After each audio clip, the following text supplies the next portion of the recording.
आज हम बात करेंगे पुरानी हवेली की आत्मा। यह कहानी है एक छोटे से गांव की जिसका नाम था श्यामनगर। इस गांव में एक बहुत ही पुरानी और बड़ी हवेली थी जिसे लोग श्याम हवेली के नाम से जानते थे। हवेली की खूबसूरती के पीछे एक भयानक रहस्य था। लोग कहते थे कि वहाँ एक आत्मा का वास था। कहा जाता था कि जब भी किसी ने हवेली में रात बिताने की कोशिश की, उसने अपनी जिंदगी खो दी या पागल हो गए।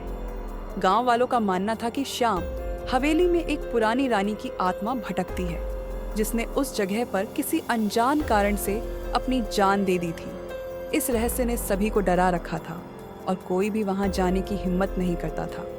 एक दिन गांव में एक नवयुवक जिसका नाम रवि था आया। रवि ने पुरानी कहानियां और अफवाहों को कभी गंभीरता से नहीं लिया। जब उसने श्याम हवेली के बारे में सुना तो उसने सोचा कि यह सब झूठ है और उसने निर्णय लिया कि वह उस हवेली में एक रात बिताकर गांव वालों को साबित करेगा कि यह सब सिर्फ कहानियां हैं। गांव के बुजुर्गों ने उसे समझाने की कोशिश की, लेकिन रवि ने उनकी बातों को नजरअंदाज कर दिया। एक शाम रवि अपने कुछ जरूरी सामान लेकर हवेली के लिए निकल पड़ा। हवेली बहुत ही पुरानी और खंडहर जैसी दिख रही थी, जहां जाकर किसी की भी रूह कांप उठे। रात का समय हो गया और हवेली में गहरी चुप्पी छा गई। रवि ने एक कमरे में अपना बिस्तर लगाया और अपनी टॉर्च जलाकर चारों ओर देखने लगा।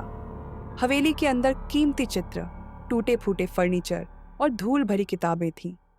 रवि ने चारपाई पर लेटकर एक किताब उठाई और पढ़ने लगा, लेकिन अचानक एक ठंडी हवा का झोंका आया और दरवाजा खुद ब खुद बंद हो गया। रवि सहम गया, लेकिन उसने खुद को संभाला और किताब पढ़ने लगा। तभी उसे लगा कि कोई उसके पीछे खड़ा है, लेकिन जब उसने मुड़कर देखा तो वहां कोई नहीं था। उसकी दिल की धड़कन तेज हो गई। उसने सोचा शायद उसे भ्रम हो रहा है, लेकिन तभी एक तेज चीख की आवाज ने उसकी नींद को उड़ा दिया। रवि का चेहरा पसीने से भीग गया। उसने देखा कि कमरे का दरवाजा खुल चुका था और अंधेरे में से कोई सफेद लिबास पहने हुए एक महिला की परछाई दिख रही थी। वह परछाई धीरे धीरे पास आ रही थी। रवि डर के मारे उठकर भागने लगा, लेकिन जैसे ही उसने दरवाजे से बाहर निकलने की कोशिश की, दरवाजा बंद हो गया। अब वह परछाई बिल्कुल उसके सामने थी। महिला की आंखें लाल हो चुकी थीं और चेहरा भयानक था।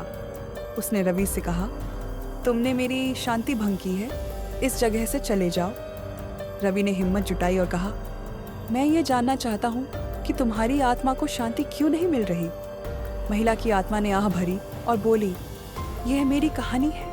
मैं रानी श्यामा हूँ। मेरे पति ने मुझे यहाँ बंद कर दिया था और मैं भूख और प्यास से मर गई थी। मेरी आत्मा को शांति नहीं मिली क्योंकि मेरा अंतिम संस्कार नहीं किया गया। रवि ने वादा किया कि वह उसकी आत्मा को शांति दिलाने के लिए उसका अंतिम संस्कार पूरे विधि विधान से करेगा। महिला की आत्मा ने उसकी बात मानी और गायब हो गई। अगली सुबह रवि ने गांव वालों को सब कुछ बताया और सभी ने मिलकर रानी श्यामा का अंतिम संस्कार किया। उस रात के बाद कोई भी भूतिया घटना नहीं घटी और हवेली अब एक शांतिपूर्ण जगह बन गई। रवि की बहादुरी से गांव वालों ने उसे सम्मानित किया और श्याम हवेली अब गांव का एक महत्वपूर्ण हिस्सा बन गई, जहां लोग बिना डर के जाया करते थे। इस प्रकार रवि ने अपनी हिम्मत और समझदारी से न केवल अपने डर को हराया, बल्कि एक निर्दोष आत्मा को भी शांति दिलाई। यह कहानी हमें सिखाती है कि हमें सबसे बड़ी चुनौतियों का सामना बहादुरी और बुद्धिमानी से करना चाहिए।